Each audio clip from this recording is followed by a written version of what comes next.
ओम शांति।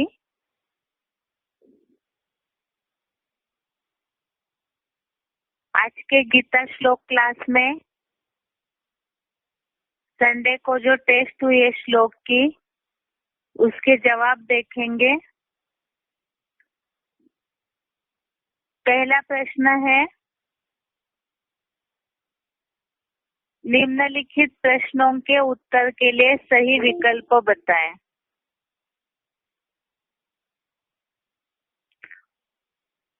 इसमें पहला प्रश्न है,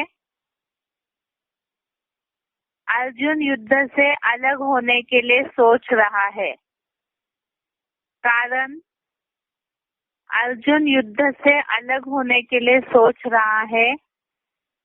कारण उसका पहला विकल्प है, युद्ध से होने वाले कुल के नाश के पाप को स्पष्ट देख रहा है। युद्ध से होने वाले कुल के नाश के पाप को स्पष्ट देख रहा है। दूसरा, युद्ध से भयभीत होने के कारण। तो अर्जुन युद्ध से अलग होने के लिए इसलिए सोच रहा है क्योंकि युद्ध से होने वाला जो पाप है उसे वो स्पष्ट देख रहा है।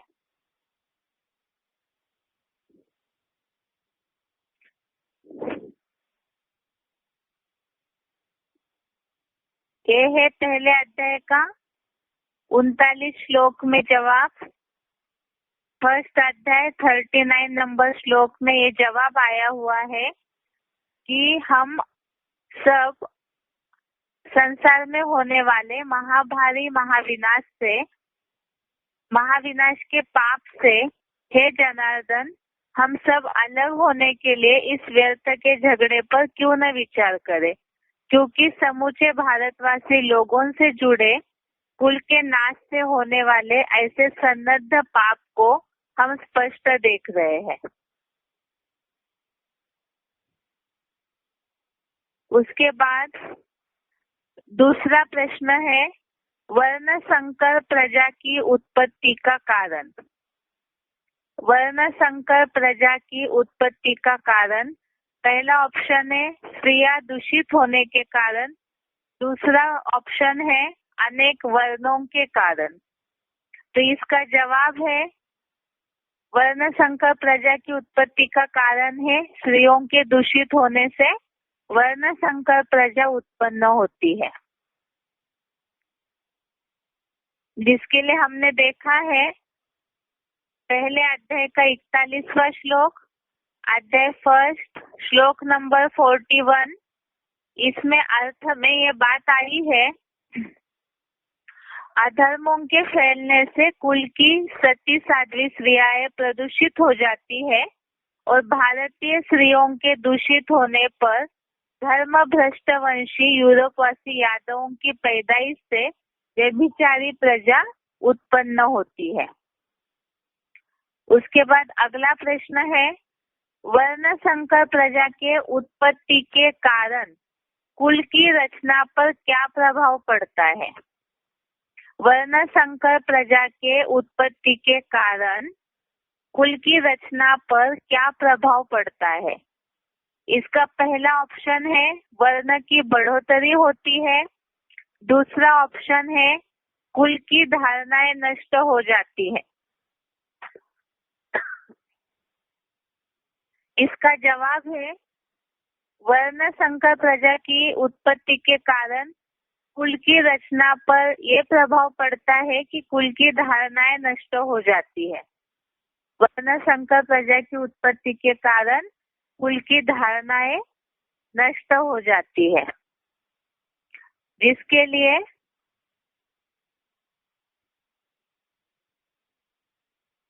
पहले अध्याय का 43वां श्लोक, अध्याय फर्स्ट श्लोक नंबर 43 में ये बात आई है, कुल नाशकों के इन वर्ण संकरकारी दोषों से जाति, धर्म और स्थायी कुल की धारणाएं नष्ट हो जाती हैं। उसके बाद अगला प्रश्न है, ज्ञान से ही दुख दर्दों से मुक्ति होती है, इसके लिए ज्ञान युक्त कहावत बताएं। ये बेसिक कोर्स के टॉपिक में आया हुआ प्रश्न था। ज्ञान से ही दुख दर्दों से मुक्ति होती है, इसके लिए ज्ञान युक्त कहावत बताए। इसका जवाब में पहला ऑप्शन है रीते ज्ञानान्न मुक्ति, दूसरा ऑप्शन है ज्ञान निर्धूत कल्मषा। तो ज्ञान से दुख दर्दों से मुक्ति होती है, इसका जवाब है, एक कहावत है रीते ज्ञानान्न मुक्ति। ज्ञान के सिवाय दुख दर्दों से मुक्ति नहीं हो सकती है। उसके बाद पांचवा है प्रश्न, खुशी शक्ति गायब हो जाना ही डैश डैश है ना, अर्थात इधर रिक्त स्थान दिया हुआ है, खुशी शक्ति गायब हो जाना ही, ये मुरली का पॉइंट है। खुशी शक्ति गायब हो जाना ही, पहला ऑप्शन है सजा, दूसरा ऑप्शन है अधोगति। तो इसका जवाब है खुशी शक्ति गायब हो जाना ही सजा है ना। इसके लिए हमने बेसिक कोर्स में श्रीमत के टॉपिक में ये बात देखी है।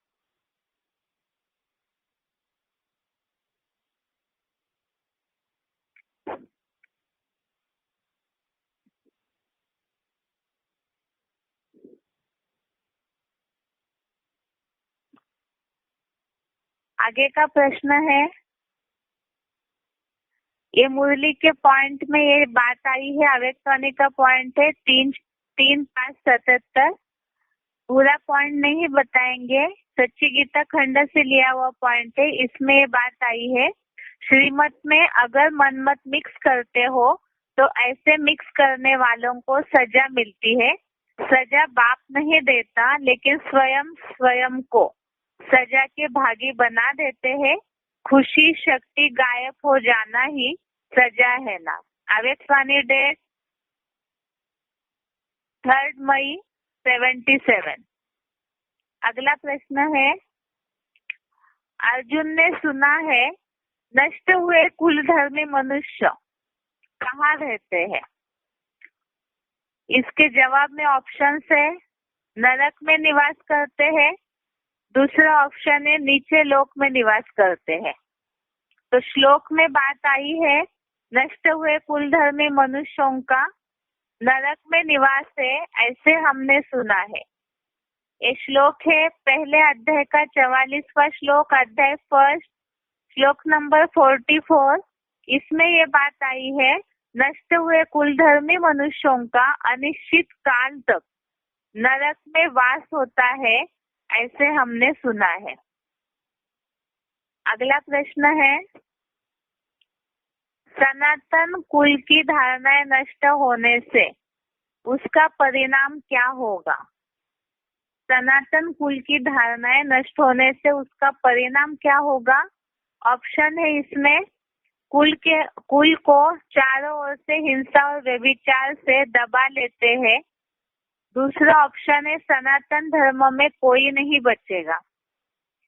सनातन धर्म की कुल की धारणाएं नष्ट होने से उसका असर ये है, उसका परिणाम है कि कुल को चारों ओर से जो विधर्मी है वो हिंसा और व्यभिचार दोष से दबा लेते हैं। ये बात आई है पहले अध्याय का 40वां श्लोक, अध्याय 1 श्लोक नंबर 40। इसमें ये बात आई है अर्थ में कि कुल के नाश होने पर सनातन कुल की धारणाएं नष्ट हो जाती है और धर्म के नाश होने पर विपरीत धर्म वाले समस्त कुल को अत्यधिक हमले करते हुए हिंसा और व्यभिचार दोष से दबा लेते हैं। अगला प्रश्न है, गीता विधान अनुसार श्रीमत पर चलने से क्या क्या लाभ होते हैं। गीता विधान अनुसार श्रीमत पर चलने से क्या क्या लाभ होते हैं। इसका पहला जवाब ऑप्शन है, जवाब में सफल मनोरथ बन जाते हैं, सलामत रहेंगे। दूसरा ऑप्शन है श्रीमत पर चलने से क्या होगा, धन की प्राप्ति होगी, साधन मिलेंगे। तो इसका सही जवाब है गीता विधान अनुसार श्रीमत पर चलने से सफल मनोरथ बन जाते हैं और दूसरा है सदा सलामत रहेंगे। इसको हमने श्रीमत के टॉपिक में ही देखा है पहले ही, श्रीमत पे चलने से फायदे। तो इसमें देखा है सदा सलामत रहेंगे, जिसके लिए श्लोक में आया था कि प्रलयांत में भी, महाविनाश के समय में भी व्यथित नहीं होंगे, दुखी नहीं होंगे। और दूसरा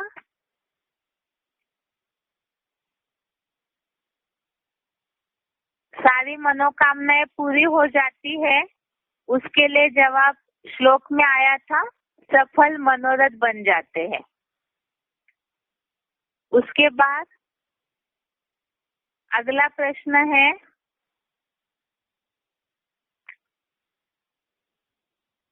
गलत या सही बताएं। इसमें पहला प्रश्न है भगवान के ज्ञान को जानने के बाद इस असार संसार में जानने योग्य कुछ शेष नहीं रहता है। भगवान के ज्ञान को जानने के बाद इस असार संसार में कुछ जानने योग्य कुछ शेष नहीं रहता है।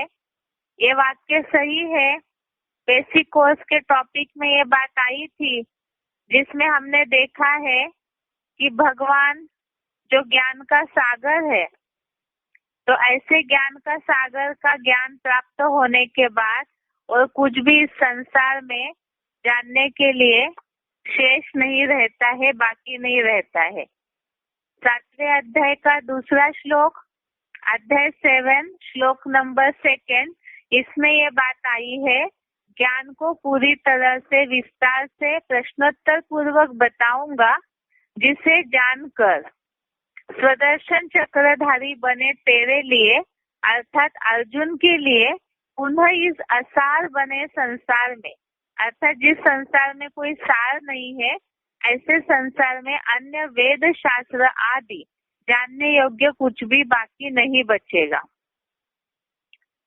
उसके बाद अगला प्रश्न है ज्ञान की थ्योरी के बारे में विद्वान लोग भी चकरा जाते हैं। तो ये वाक्य गलत है। वाक्य सही ये है कर्म की थ्योरी के बारे में विद्वान लोग चकरा जाते हैं, क्योंकि वैरायटी प्रकार का ज्ञान तो सभी विद्वान मनुष्यों के पास है, लेकिन कर्म की थ्योरी के बारे में कि क्या कर्म करना चाहिए, क्या कर्म नहीं करना चाहिए, तो इसके बारे में ही सारे विद्वान लोग चकरा जाते हैं।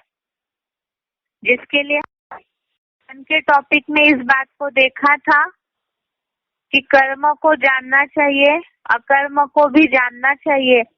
इसमें जो ये बात है 4थे अध्याय का 16वां श्लोक, अध्याय 4 श्लोक नंबर 16, इसमें ये बात आई है कि क्या कर्म है, क्या अकर्म है। ऐसे कर्म की थ्योरी के बारे में 2500 वर्ष के इतिहास में बड़े बड़े न्यायाधीश, ऋषि मुनि, विद्वान लोग भी चकरा जाते हैं। अगला प्रश्न है अनिश्चयी लोगों की मते निश्चय ही अनेक शाखाओं की असंख्य है। अनिश्चयी लोगों की मते निश्चय ही अनेक शाखाओं की असंख्य है। ये वाक्य सही है, क्योंकि जो बताया कि द्वापर युग से जो ढेर सारी ऐसी शाखाएं आदि तैयार हो जाती है, तो उनकी जो मतें है, असंख्य शाखाओं की असंख्य मतें तैयार हो जाती है, जिसे हमने बेसिक कोर्स के टॉपिक में देखा है। श्लोक नंबर 2, अध्याय नंबर 2, श्लोक नंबर 41, अध्याय 2 श्लोक नंबर 41, इसमें ये बात आई है इस योग में निश्चयात्मक ज्ञान एक से आता है। श्रीमत एक अद्वैत शिव बाबा की है और धर्मनिरपेक्ष अनिश्चयी लोगों की मते निश्चय ही अनेक द्वैतवादी विधर्मों से निकली सांप्रदायिक शाखाओं की असंख्य है। इसके बाद अगला प्रश्न है, देहभान में रहने के कारण मनुष्य अपने जन्मों को जान नहीं पाते हैं। देहभान में रहने के कारण मनुष्य अपने जन्मों को जान नहीं पाते हैं। यह वाक्य गलत है। वास्तव में सही वाक्य है, मनुष्य मात्र सब जन्म मरण के चक्र में आने के कारण अपने जन्मों को ही नहीं जान पाते हैं। ये भी बेसिक कोर्स में हमने देखा।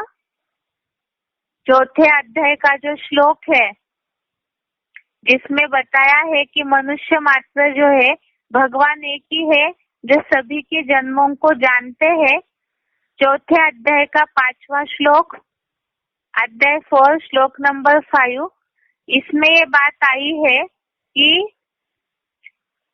हे अर्जुन, मेरे और तेरे असंख्य जन्म बीते हैं, उन सब को मैं जानता हूँ, तू नहीं जानता है, क्योंकि जन्म जन्मांतर में इंद्रिय सुख भोगते भोगते पूर्व जन्मों की बातों को भूल जाता है। तो जो भी नंबरवर ऐसे है, जन्म लेते लेते इंद्रिय सुखों को भोगते भोगते पूर्व जन्मों की बातों को भूल जाते हैं। अध्याय 4 श्लोक नंबर 5 में ये बात आई है। अगला प्रश्न है, वैज्ञानिक अंतरिक्ष में जाते हैं, आर्टिफिशियल आंखें देते हैं, अर्थात साइंस के द्वारा आर्टिफिशियल आंखें बनाते हैं, तो उन्हों को बुद्धिमानों की बुद्धि कह सकते हैं।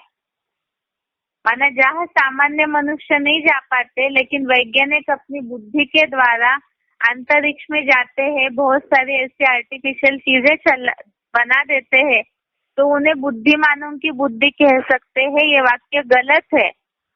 वास्तव में इस भौतिक दुनिया का ज्ञान तो कोई भी ले सकता है, लेकिन ज्ञान का तीसरा नेत्र जो है, सही वाक्य ये है, ज्ञान का तीसरा नेत्र केवल भगवान ही देता है। इसीलिए बुद्धि से भी ऊपर है वो भगवान जो बुद्धिमानों की बुद्धि है।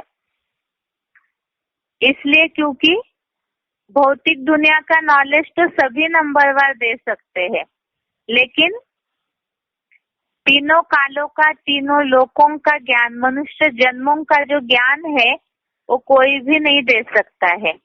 ये बुद्धिमानों की बुद्धि, ये श्लोक है तीसरे अध्याय का 42वां श्लोक, अध्याय 3 श्लोक नंबर 42। इसमें केवल साइंस वालों की कोई बात नहीं है। इस अर्थ में ये बात आई है कि ज्ञान कर्मेंद्रियों को कहते हैं कि बड़ी प्रबल है, मन इंद्रियों से प्रबल है, और अव्वल त्रिनेत्री जगत पिता शंकर की बुद्धि कपिध्वज मन से भी प्रबल है, किंतु जो त्रिनेत्री रूप बुद्धि से परे है वो तेरे रथ में त्रिकालदर्शी सदाशिव ज्योति ही है। तो बुद्धिमानों की बुद्धि जो तीसरा नेत्र देते हैं, जिससे तीनों लोकों को, तीनों कालों को जान सकते हैं, तो वो भगवान ही दे सकते हैं। आगे का प्रश्न है, निम्नलिखित प्रसंगों के लिए श्लोक बताएं। इसमें पहला प्रश्न है, धर्म नाश होने पर विपरीत धर्म समस्त कुल को दबा लेते हैं। धर्म नाश होने पर विपरीत धर्म समस्त कुल को दबा लेते हैं। इसका श्लोक है पहले अध्याय का 40वां श्लोक। धर्म के नाश होने पर विपरीत धर्म वाले समस्त कुल को दबा लेते हैं। ये श्लोक है पहले अध्याय का 40वां श्लोक, अध्याय 1 श्लोक नंबर 40। श्लोक है, कुलक्षये प्रणश्यन्ति कुलधर्माः सनातनः धर्मे नष्टे कुलम कृष्णम अधर्म अभिभवत्युत। इसका अर्थ है, भारतीय कुल नाश होने पर परंपरागत सनातन कुल की समूची अव्यभिचारी धारणाएं नष्ट हो जाती है। धर्म नाश होने पर मुस्लिम, ईसाई आदि विपरीत धर्म भी समस्त कुल को अत्यधिक हमले करते हुए हिंसा और व्यभिचार दोष से दबा लेते हैं। उसके बाद अगला प्रश्न है, स्त्रियों के दूषित होने से वर्ण संकर प्रजा उत्पन्न होती है। स्त्रियों के दूषित होने से वर्ण संकर प्रजा उत्पन्न होती है। इसका श्लोक है पहले अध्याय का 41वां श्लोक। अध्याय फर्स्ट श्लोक नंबर 41, इसमें ये बात आई है। श्लोक है, अधर्माभिधवात् कृष्ण प्रदुषन्ति कुलश्रियः स्त्रीषु दुष्टासु वार्ष्णेय जायते वर्ण संकरः। इसका अर्थ है, हे विकारी हिंसक असुरों को खींचने वाले बाबा, इस्लामी, क्रिश्चियन आदि अधर्मों के फैलने से कुल की सती साध्वी स्त्रियां दैहिक संकरंग लगने कारण महाव्यभिचार से प्रदूषित हो जाती है। भारतीय स्त्रियों के दूषित होने पर लंदन के दिखावटी ज्ञान बरसात करता है वार्ष्णेय धर्म भ्रष्ट वंशी यूरोपवासी यादवों की पैदाइश से व्यभिचारी प्रजा उत्पन्न होती रहती है। ये तो अभी की दुनिया को भी इस बात को समझा सकते हैं। आजकल जो विदेशी सभ्यता से प्रभावित हो रहे लोग, तो सभी के बुद्धि में यह है कि इस तरह विदेशी सभ्यता के प्रभावित होने से भारत आगे बढ़ रहा है, इस तरह की भावना लोगों के मन में है। लेकिन वास्तव में जो भारत की मूल धारणा है पवित्रता की, वो जहाँ नाश हो जाती है, स्त्रियाएं जहाँ दूषित हो जाती है, वहाँ इस तरह वर्ण संकरकारी प्रजा के कारण ही भौतिक रूप से भले ही समाज आगे बढ़ते हुए दिख रहा है, लेकिन वो इनडायरेक्टली समाज का पतन ही है। तो इसीलिए हिंदू धर्म के धर्मशास्त्र में ही ये बात आई है कि स्त्रियों के प्रदूषित होने से ही व्यभिचारी प्रजा उत्पन्न होती है। सनातन धर्म की धारणा नष्ट होने के कारण आज का समाज इस बात का महत्व नहीं समझते हैं। अगला प्रश्न है, वर्ण संकर प्रजा कुल नाशकों के लिए ही होती है। वर्ण संकर प्रजा कुल नाशकों के लिए ही होती है। इसका जवाब है पहले अध्याय का 43वां श्लोक। अध्याय फर्स्ट श्लोक नंबर 43 में ये बात आई है, वर्ण संकर प्रजा कुल नाशकों के लिए ही होती है। इसमें 42 नंबर के श्लोक में भी इसी से मिलती जुलती बात आई है और 43 में भी यही बात आई है। पहले 42 नंबर श्लोक 42 नंबर श्लोक देखते हैं। संकरो नरका एव कुलघ्नानां कुलस्य च पतन्ति पितरो हेषां लुप्त पिंडोदक क्रियाः। इसमें ये बात आई है, पशुतुल्य वर्ण संकर प्रजा कुल की और कुल नाशकों की दुर्गति हेतु ही होती है। और आगे 43 नंबर श्लोक 43 नंबर श्लोक है, दोषे एते कुलघ्नानां वर्ण संकर कारके उत्स्यादन्ते जाति धर्मा कुल धर्माश्च शाश्वतः। इसमें बात आई है, अर्थ है इसका, आर्य समाजियों जैसे धर्म परिवर्तन के स्वभावी कुल नाशकों के इन वर्ण संकरकारी महाविनाशकारी दोषों से जाति धर्म जैसी चातुर्य वर्ण माया सृष्टम वाली श्रेष्ठ परंपराएं और स्थायी कुल की धारणाएं नष्ट हो जाती है। इसी से आज समुचित संगठित पारिवारिक व्यवस्था प्रायः लोप है। तो इसमें अर्थ समझते समय हमने इस बात को समझा है कि आर्य समाजियों का जो गुणधर्म है, धर्म बदलते रहना, एक धर्म में सुख नहीं मिला तो दूसरे धर्म में जाना, और ऐसे करते करते लास्ट में जब वो हिंदू धर्म में आना चाहते हैं, उनको स्वीकार नहीं किया जाता, तो अपना आर्य समाज एक अलग मठ पंथ छोटा धर्म स्थापन करके जो भी प्रजा वहां इकट्ठी हो जाती है, तो ऐसे जिनमें चारों वर्णों की मिक्स प्रजा तैयार होने के कारण यही वर्ण संकरकारी प्रजा जो कुल नाशकों के निमित्त हो जाती है, क्योंकि हिंदू धर्म की जो मूल धारणाएं है सनातन धर्म की, वो स्थायी कुल की धारणाएं नष्ट हो जाती है। उसके बाद आगे का प्रश्न है, बुद्धिमानों की बुद्धि भगवान है। तीसरे अध्याय का 42वां श्लोक, अध्याय 3 श्लोक नंबर 42। इसमें बात आई है बुद्धिमानों की बुद्धि भगवान है। ये श्लोक है, इंद्रियाणि पराण्याहु इंद्रियेभ्य परम मनः मनसस्तु परा बुद्धि य बुद्धे परतस्तु सः। इसका अर्थ है, ज्ञान और कर्मेंद्रियों को कहते हैं कि बड़ी प्रबल है, प्रधान मन इंद्रियों से प्रबल है। अल्लाह अव्वल दिन त्रिनेत्री जगत पिता शंकर की बुद्धि कपिध्वज मन से भी प्रबल है, किंतु जो त्रिनेत्री रूप बुद्धि से परे है वह तेरे रथ में त्रिकालदर्शी सदाशिव ज्योति ही है। तो इसमें यही बात आई है कि बुद्धि मन से प्रबल है और बुद्धिमानों से भी त्रिनेत्री रूप बुद्धि से परे है, क्योंकि वह तेरे रथ में त्रिकालदर्शी सदाशिव ज्योति ही है। उसके बाद अगला प्रश्न है,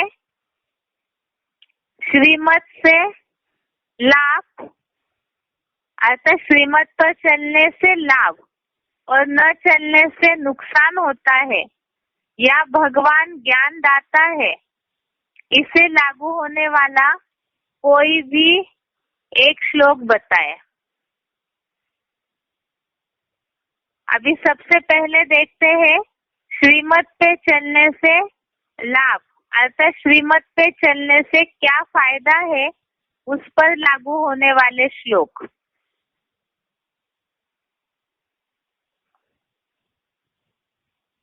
श्रीमत पर चलने से फायदा, सबसे पहला श्लोक है, सब मनोकामनाएं पूरी हो जाती है। इसमें श्लोक है 15वें अध्याय का 20वां श्लोक, अध्याय 15 श्लोक नंबर 20। इति गुह्यतमं शास्त्रम इदम उक्तम मया अनघः एतद् बुद्ध्वा बुद्धिमान एतद् बुद्ध्वा बुद्धिमानस्यात् कृतकृत्यस्य भारत। इसका अर्थ है, हे निष्पाप या कलंकीधर, यह प्रश्न चिन्ह है। इस प्रकार यह पीबी केस में गुह्यात गुह्यतरम एडवांस का ज्ञान का सर्वमान्य गीता शास्त्र मैंने केवल तुम्हें बताया है। हे ज्ञान की रोशनी में सदारत भारत, इसे गहराई से जानकर मनुष्य शिव समान त्रिनेत्री महादेव जैसा समझदार, बुद्धिमान और पुरुषोत्तम संगम युग में ही श्रेष्ठ ज्ञान नंबरवार श्रेष्ठ ज्ञान पाने वाला सफल मनोरथ बन जाता है। इसमें बताया सब मनोकामनाएं पूरी हो जाती है, और श्लोक में यह बात आई है कि इस गीता शास्त्र को जान करके जो गुह्यतर गीता शास्त्र बताया है, इसे जानकर सफल मनोरथ बन जाता है। अर्थात जितना जानेंगे उतना उस पर चलेंगे, और चलेंगे तो जो मनोकामनाएं है वो पूरी हो जाएगी। उसके बाद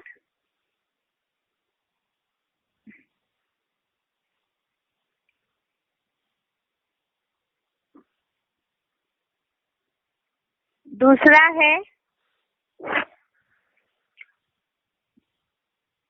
14वें अध्याय का पहला श्लोक।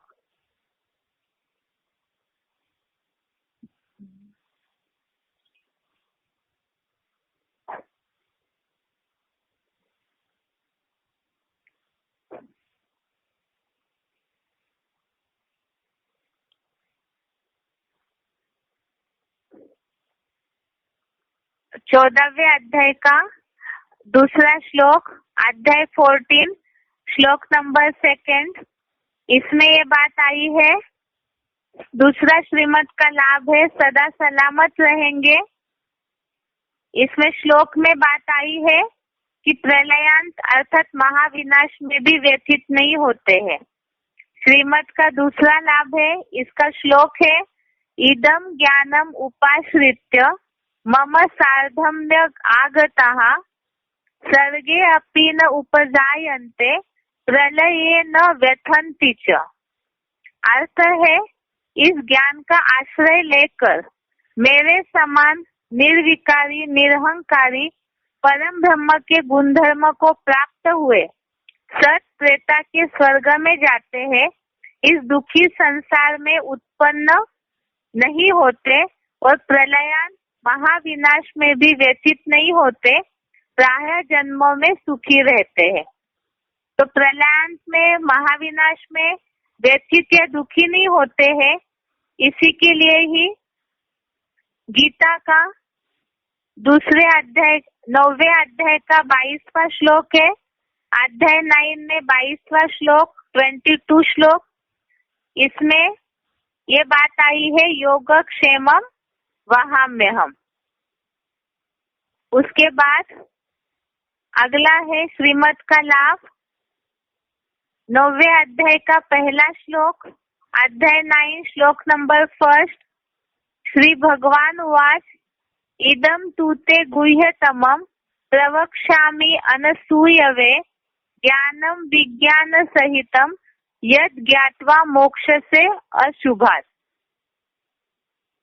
इसमें बात आई है, दुखों से मुक्त होंगे। श्रीमत पर जितना चलेंगे उतना दुखों से मुक्त होंगे।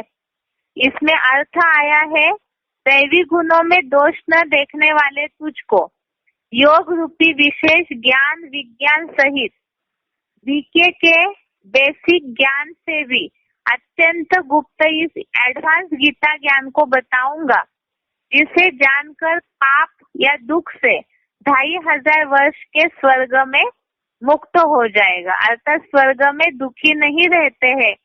तो ये है श्रीमत का तीसरा लाभ, दुखी नहीं होंगे, जिसके लिए हमने मुरली पॉइंट देखा था, स्वतः श्रीमत पर चलने से नेचुरल खुशी रहेगी और मनमत पर चलने वालों के मन में हलचल रहेगी। अव्यक्तवाणी का पॉइंट है 29/5/77, अव्यक्तवाणी डेट 29 मई 77। उसके बाद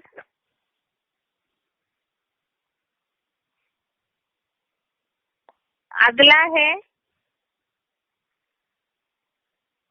श्रीमत पर चलने का अगला फायदा, परम पद देवता पद पाएंगे।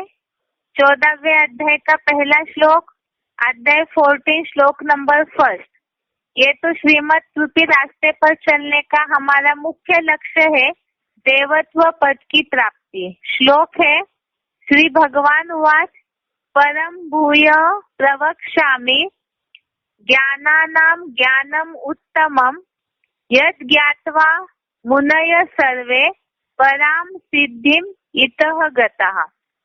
अर्थ है, पुनः विधर्मी ब्राह्मणों की 7 पुरियों से बने सब ज्ञानों से परम श्रेष्ठ पहली ब्राह्मण कुरी का परम ब्रह्म परमेश्वरी ज्ञान बताता हूँ, जिसे जानकर पूर्व कल्प में भी सब मनन चिंतनशील ऋषि मुनिजन इस नरक से जीते जी परम सिद्धि रूप विष्णु लोकीय वैकुंठ धाम गए थे। तो यहाँ ये बात आई, परम सिद्धि रूप विष्णु लोकीय वैकुंठ धाम गए थे।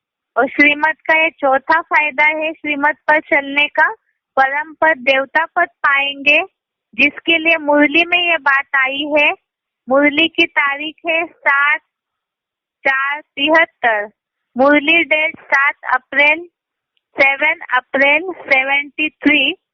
इसमें ये बात आई है, अगर तुम मेरी मत पर चलेंगे तो मैं तुमको स्वर्ग का मालिक बनाऊंगा।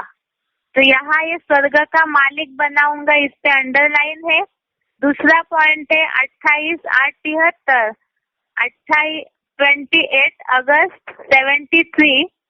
श्रीमत पर चलने से श्रेष्ठ से श्रेष्ठ मनुष्य अर्थात देवता बनेंगे।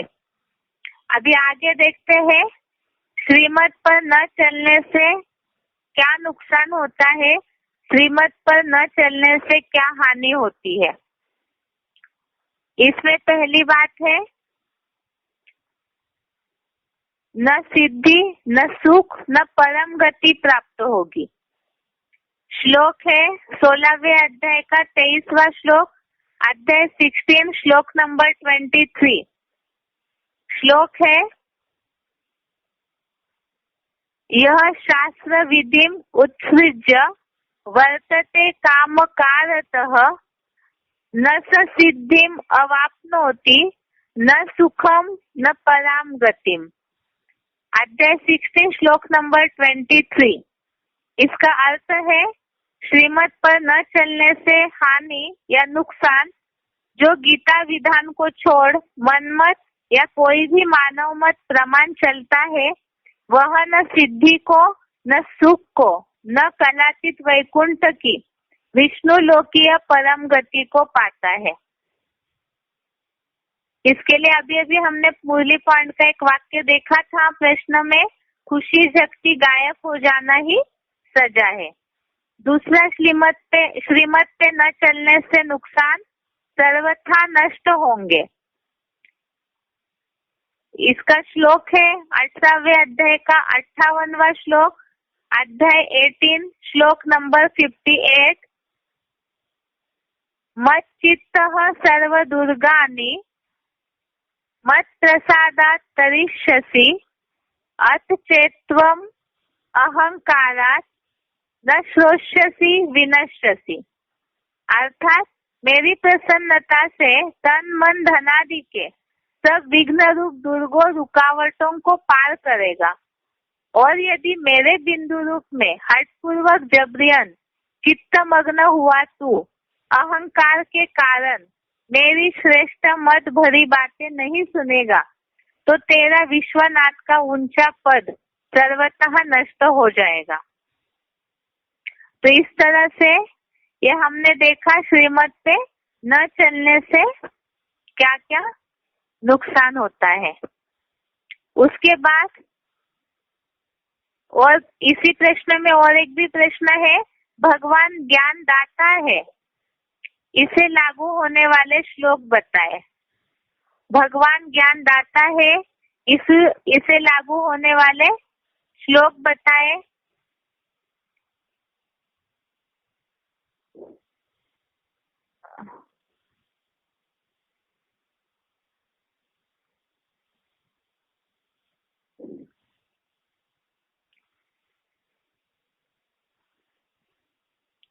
इसमें श्लोक है पहला 7वें अध्याय का 26वां श्लोक, अध्याय 7, श्लोक नंबर 26।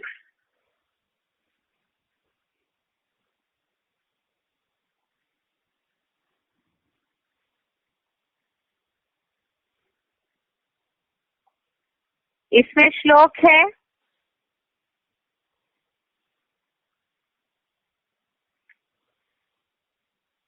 त्रिकालदर्शी से लागू होने वाला ये श्लोक है, वेदाहम सम्तीतानि वर्तमानानि चार्जुन भविष्यानि च भूतानि माम तू वेद न कश्चन। उसमें ये बात आई है अर्थ में, मैं अजन्मा होने से अखूट ज्ञान भंडार सदाशिव संपूर्ण भूतकालीन और वर्तमान व भविष्यगत प्राणियों को बुद्धिमानों की बुद्धि होने से जानता हूँ, किंतु मुझ निराकारी प्लस साकारी अव्यक्त मूर्ति हीरो शंकर महादेव को कोई नहीं जानता। तो यहाँ बात आई है भगवान त्रिकालदर्शी है, तीनों कालों का ज्ञाता है, जिसमें बात आई है संपूर्ण भूतकालीन, वर्तमान और भविष्यगत प्राणियों को बुद्धिमानों की बुद्धि होने से जानता हो। उसके बाद दूसरा श्लोक है,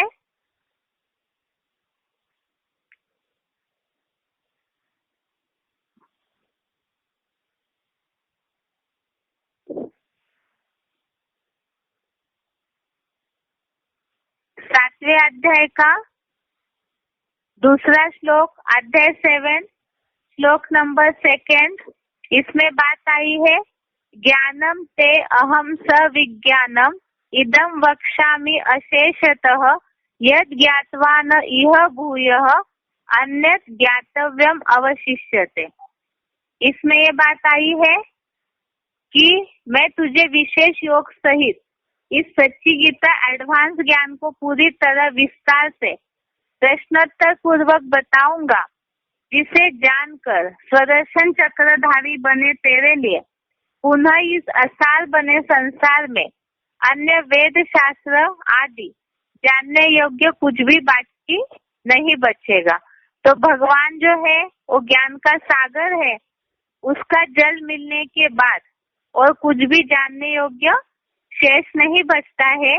जो मनुष्यों के पास वो बात नहीं है कि वो हर बात का समाधान दे सके, हर प्रश्न का समाधान दे सके। तो ज्ञान का सागर त्रिकालदर्शी वही हो सकता है जिसके पास इतना अथाह ज्ञान हो कि वो हर एक के दुखों का, हर एक की बात का समाधान कर सके। इसके बाद अगला प्रश्न है, एक वाक्य में उत्तर बताए। इसमें पहला प्रश्न है, पहले अध्याय के 39 से 44 श्लोक में भगवान के लिए संबोधित नाम बताए। तो इसमें नाम आए हैं 39 से 44 अर्थात 39 से 44 नंबर के श्लोक के बीच में नाम आए हैं जनार्दन, कृष्ण और वार्ष्णेय। श्लोक अभी अभी पढ़े हैं ये, इसलिए दोबारा इसे रिपीट नहीं पढ़ेंगे। भगवान के लिए संबोधित नाम आए हैं जनार्दन, कृष्ण और वार्ष्णेय। दूसरा प्रश्न है, भगवान ज्ञान देने के विषय में उनको क्या क्या टाइटल्स दिए हुए हैं, अर्थात भगवान ज्ञान दाता है, इसके लिए उनके लिए क्या क्या टाइटल्स मिले हुए हैं। तो इसमें है ज्ञान सागर है, त्रिकालदर्शी है। जो श्लोक अभी अभी हमने देखे हैं कि भगवान ज्ञान का सागर है, त्रिकालदर्शी है। इसके अलावा हमने ये भी देखा है कि वो ज्ञान का दीपक देते हैं, बुद्धिमानों की बुद्धि भी है, लेकिन खास टाइटल है जो ज्ञान सागर है और त्रिकालदर्शी है। दूसरा प्रश्न है अगला, श्रीमत पर न चलने से क्या क्या नुकसान होता है। श्रीमत पर न चलने से क्या क्या नुकसान होता है, इसके श्लोक अभी अभी हमने पढ़े हैं, इसलिए उसे रिपीट नहीं करेंगे। सिर्फ जवाब है इसका, न सिद्धि, न सुख, न परम गति प्राप्त होगी। श्रीमत पर न चलने से सर्वतः नष्ट हो जाएंगे और अधोगति को पाते हैं। अगला प्रश्न है, किन किन कर्मों को मनुष्य जीवन में जानना चाहिए और क्यों। किन किन कर्मों को मनुष्य जीवन में जानना चाहिए और क्यों, इसका जवाब है कर्म, विपरीत कर्म और अकर्म को जानना चाहिए, क्योंकि कर्मों की गति गहन है। कर्म, विपरीत कर्म और अकर्म को भी जानना चाहिए, क्योंकि कर्मों की गति गहन है। इसे हमने बेसिक कोर्स में देखा है। बस इसका एक बार श्लोक पढ़ के बताएंगे। चौथे अध्याय का 17वां श्लोक, अध्याय 4 श्लोक नंबर 17। कर्मों को इसलिए जानना चाहिए, इस श्लोक में आया है, कर्मणो ह्यपि बोधव्यम बोधव्यम च विकर्मणः अकर्मणश्च बोधव्यम गहना कर्मणो गति है। इसके अर्थ में ये बात आई है, कर्मों को जानना चाहिए, विपरीत कर्म अर्थात श्रीमत विरुद्ध कर्मों को जानना चाहिए, और आत्म बिंदु की स्मृति में रह अकर्म भी जानने योग्य है, क्योंकि कर्मों की गति अति गहन है। अगला प्रश्न है, मनुष्य गुरु संपूर्ण ज्ञान क्यों नहीं दे सकते हैं? इसका जवाब है, जन्म मरण के चक्र में आने के कारण वो खुद भूल जाते हैं, स्मृति नहीं रहती है उनको, इसीलिए वो संपूर्ण ज्ञान नहीं दे सकते हैं। इसे हमने बेसिक कोर्स के टॉपिक में देखा है। ये बात आई है चौथे अध्याय के 5वें श्लोक में, अध्याय 4 श्लोक नंबर 5 में ये बात आई है, बहुने ने व्यतीतानि। इसमें ये बात आई है, जन्म मरण के चक्र में आने के कारण मनुष्य भूल जाते हैं। अगला प्रश्न है, गीता अनुसार भगवान द्वारा कर्मों की गति जानने से क्या फायदा होगा? गीता के अनुसार भगवान द्वारा कर्मों की गति जानने से क्या फायदा होगा? इसका उत्तर है, अशुभ कर्मों से मुक्त हो जाएगा। अशुभ कर्मों से मुक्त हो जाएगा। जो श्लोक अभी देखा था हमने, चौथे अध्याय का 16वां श्लोक, अध्याय 4 श्लोक नंबर 16, किम कर्म किम अकर्म इति कवय अपि अत्र मोहिता तत्ते कर्म प्रवक्ष्यामि यत् ज्ञात्वा मोक्ष से अशुभात्। इसमें ये बात आई है, सच्ची गीता संविधान अनुसार एक कर्म विकर्म अकर्म का स्वरूप बताता हूँ, जिसे जानकर 2500 वर्ष के सतयुग त्रेता के आधा कल्प के लिए अशुभ कर्मों से मुक्त हो जाएगा। इस श्लोक का पूरा अर्थ नहीं पढ़ा है, चौथे अध्याय का 16वां श्लोक है। इसमें यह बात आई है, गीता अनुसार कर्मों को जानने से अशुभ कर्मों से मुक्त हो जाएगा। अगला प्रश्न है, अपनी मत पर चला तो यह मरा।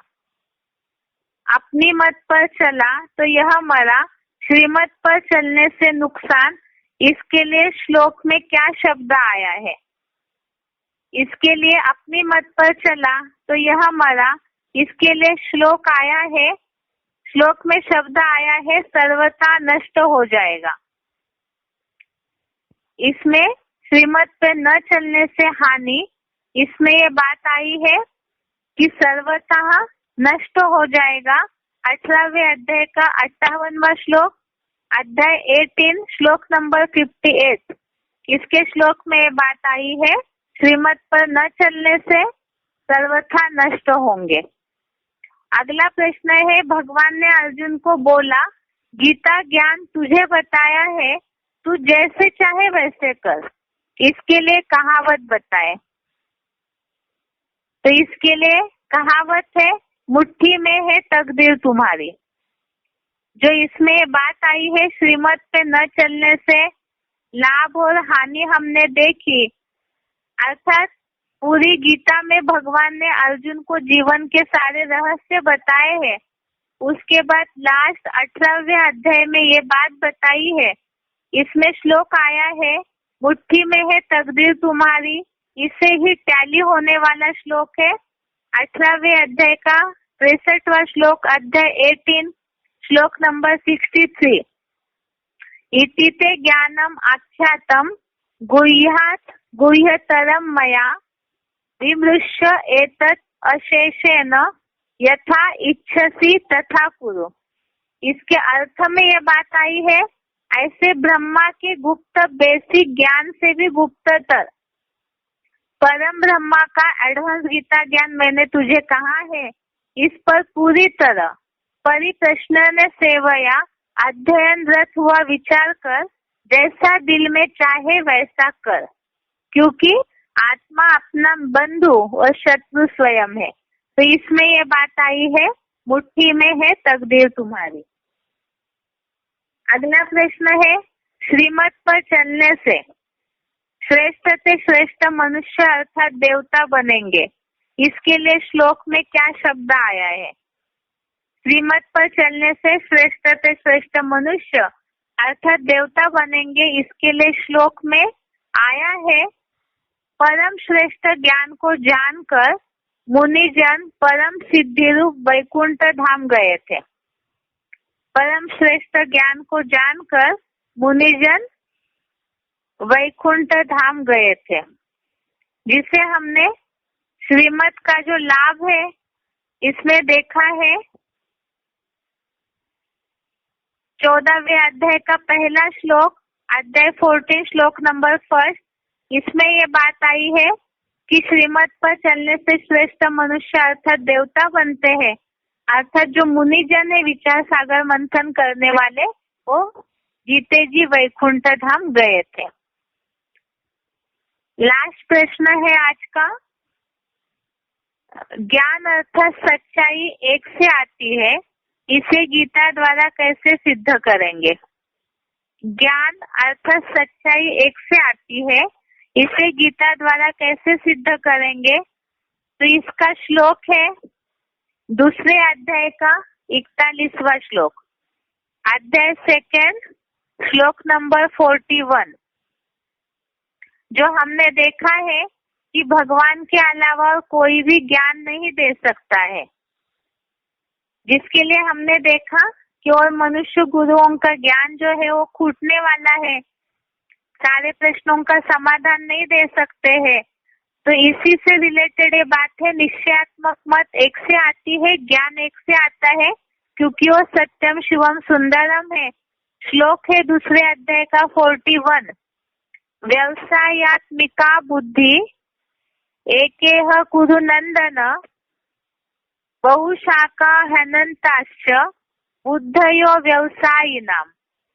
अर्थ है कुरुवंशीय हर्षदाता प्रहलाद, इस योग में निश्चयात्मक ज्ञान एक से आता है, अतः श्रीमत एक अद्वैत शिव बाबा की ही है, जबकि धर्मनिरपेक्ष अनिश्चयी लोगों की मते निश्चय ही अनेक द्वैतवादी विधर्मों से निकली सांप्रदायिक शाखाओं की असंख्य है। तो इसमें ये बात आई है, श्रीमत अर्थात ज्ञान बुद्धि एक शिव बाबा की ही है और बाकी अनेक शाखाओं की विधर्मों से निकली हुई मतें अनेक है, जिससे दुख को ही मनुष्य प्राप्त हो सकता है। तो ये है आज के प्रश्न, जो श्लोक हुआ संडे को उसके सारे जवाब। अभी आज का श्लोक देखते हैं।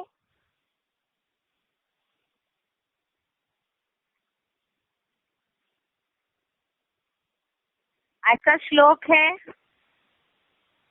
पहले अध्याय का 45वां श्लोक, अध्याय 1 श्लोक नंबर 45।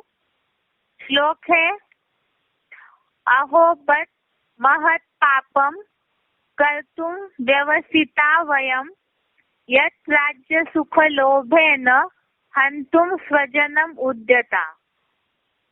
श्लोक दोबारा, अहो बत महत पापम कर्तुम व्यवसिता वयम यत् राज्य सुख लोभेन हंतुम स्वजनम उद्यता।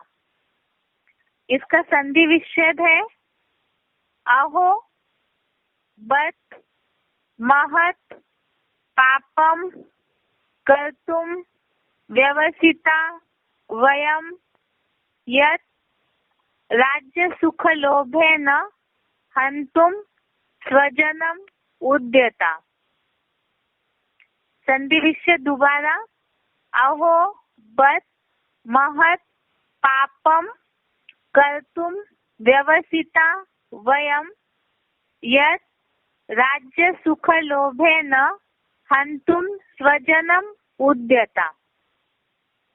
इसका अर्थ है, अहो बत अर्थात अरे रे, वयम अर्थात हम, महत पापम अर्थात भारी पाप, कर्तुम अर्थात करने के लिए, व्यवसिता अर्थात तैयार हो गए हैं, यत् राज्य सुख लोभेन, यत् राज्य सुख लोभेन अर्थात जो राज्य सुख के लोभ से, स्वजनम अर्थात अपने लोगों को, हंतुम अर्थात मारने के लिए, उद्यतः अर्थात तैयार हो गए हैं।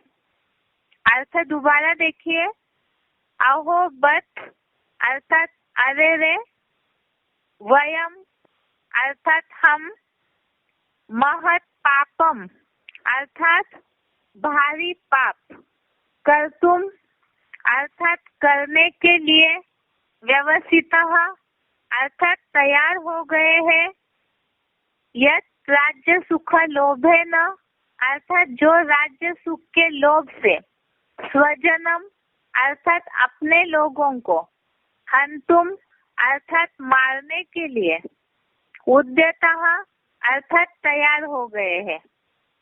अर्थ है अरे रे, हम भारी पाप करने के लिए तैयार हो गए हैं, जो राज्य सुख के लोभ से अपने लोगों को मारने के लिए तैयार हो गए।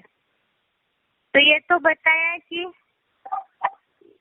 अर्जुन तो यही समझ रहा है कि ये स्थूल हिंसा है या तो दुख देने वाली हिंसा है, जिससे सबके मन खराब हो जाएंगे, सब कहीं ना कहीं अपनी धारणाओं में, जो गलत धारणाओं में फंसे हुए, उससे टूटेंगे, दुखी हो जाएंगे। तो इसीलिए अर्जुन की बुद्धि में ये बात है, वो ये सोच रहे हैं कि हम ऐसा पाप कर रहे हैं राज्य पाने के लिए। अभी इसे एक बार क्लैरिफिकेशन सहित देखते हैं। अरे रे, हम विधर्मी हत्या का भारी पाप करने के लिए तैयार हो गए हैं, जो अल्पकालीन विश्व राज्य सुख के लोभ से अपने ही कन्वर्टेड सगे संबंधी लोगों को अपने अपने महान धर्म पिताओं की धारणाओं में निश्चय की मौत मारने के लिए तैयार हो गए हैं। तो इसमें तो पहले से ही हम देखते आए हैं, पहले अध्याय के ज्यादातर आधे से ज्यादा श्लोकों में यही बात आई है कि अर्जुन के मन में यही विचार चल रहा है कि ये पाप करने वाला कार्य है, ऐसा सुख, ऐसा पृथ्वी का राज्य हमें नहीं चाहिए। ये हमारे मन में लोभ है, जिसके चलते हम अपने ही सगे संबंधियों को उनकी धर्म पिताओं की जो धारणाएं है उसमें उन्हें मौत कर रहे हैं, अर्थात उनकी धारणाओं को तोड़ रहे हैं, उन्हें अनिश्चय बुद्धि बना रहे हैं।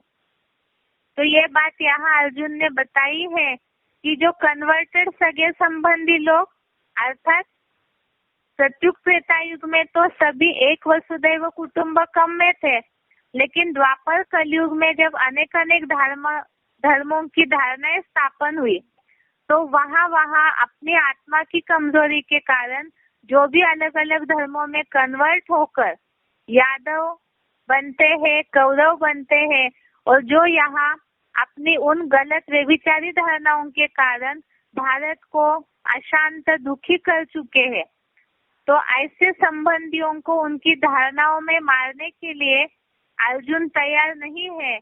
उनको ये लग रहा है कि उन धर्म पिताओं की धारणाओं में अगर इन सगे संबंधियों को, विधर्मी जो साथी है, उनको अगर मारते हैं, उनको दुख देते हैं, तो ये पाप हो जाएगा। यही बात इस अर्थ में बताई है कि हम विधर्मी हत्या का भारी पाप करने के लिए तैयार हो गए हैं, जो अल्पकालीन विश्व राज्य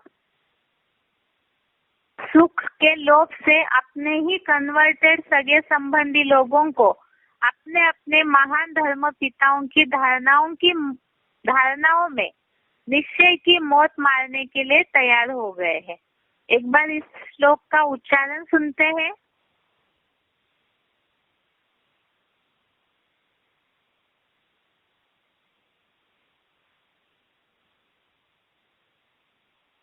अहोबत महत्पापं कर्तुं व्यवसिता वयं यद्राज्यसुखलोभेन हन्तुं स्वजनमुद्यता।